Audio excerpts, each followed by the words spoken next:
ইরানের আকাশ পূর্ণ নিয়ন্ত্রণে মার্কিন প্রেসিডেন্ট ডোনাল্ড ট্রাম্পের দাবির মধ্যেই ইসরায়েলের দিকে মঙ্গলবারও রাতভর দফায় দফায় চলে ইরানের ক্ষেপণাস্ত্র হামলা।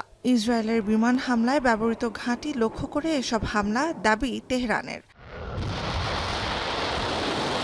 ইসরায়েলের বিরুদ্ধে অপারেশন ট্রু প্রমিসের ১১তম ধাপে বুধবার ভোররাতে আবারও অত্যাধুনিক হাইপারসনিক ফাত্তাহ মিসাইল ছোঁড়ার খবর নিশ্চিত করে ইরানের অভিজাত সশস্ত্র বাহিনী IRGC। শব্দের চেয়েও দ্রুতগতির ক্ষেপণাস্ত্র ফাত্তাহ ১৪০০ কিলোমিটার দূরের লক্ষ্যবস্তুতে আঘাত হানতে সক্ষম। পশ্চিম তীরের আকাশে রাতভর দেখা মেলে ইসরায়েলের দিকে ছুটে যাওয়া ইরানি ক্ষেপণাস্ত্রের। অন্যদিকে ইরান জুড়ে ইসরায়েলের বিমান হামলাও অব্যাহত। তেহরানে দফায় দফায় বিস্ফোরণ। সব মিলিয়ে ইরান ইসরায়েল নজিরবিহীন সংঘাতে টানা ষষ্ঠ দিনের মতো সাইরেনের আওয়াজ, রাতের আকাশ চিরে মুহুর্মুহু মিসাইলের ছুটে যাওয়া আর নিরস্ত্র মানুষের আতঙ্ক, যুদ্ধের চিরচেনা দৃশ্য।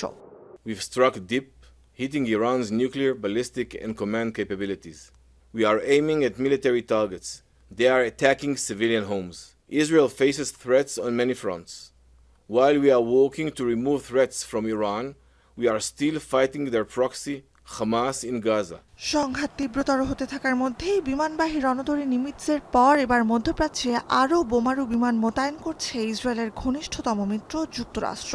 এরই মধ্যে ড্রোন ও ক্ষেপণাস্ত্র গুলি করে ভূপাতিত করতে সক্ষম F-16, F-22 ও F-35 সহ বিভিন্ন যুদ্ধবিমান মোতায়েন করছে মার্কিন সেনাবাহিনী। Hire Google TV, endless color, smart living. যুদ্ধ পরিস্থিতি জটিল হতে থাকার মধ্যেই ইরানের নিঃশর্ত আত্মসমর্পণ দাবি করেছেন মার্কিন প্রেসিডেন্ট। জানিয়েছেন, সর্বোচ্চ ধর্মীয় নেতা আয়াতুল্লাহ আলী খামেনিকে আপাতত হত্যার পরিকল্পনা না থাকলেও ভাবছেন ইরানি পারমাণবিক কেন্দ্রে ইসরায়েলি হামলায় যোগ দেওয়ার কথা। ইসরায়েলি দাবি খারিজ করে ইরান পারমাণবিক অস্ত্র তৈরি করছে না বলে মার্কিন গোয়েন্দা প্রধান তুলসী গ্যাবার্ড জানালেও সেটি মানতে নারাজ ট্রাম্প। বিশ্লেষকরা বলছেন, তার কারণেই দিন দিন আরও জটিল হয়ে উঠছে ইরান যুদ্ধ পরিস্থিতি। Right now, we are most likely the hours before a major escalation, rather de-escalation. What Trump has been signaling, tweeting today does not seem to suggest that he has any plans to actually give diplomacy a real chance. He's calling for surrender.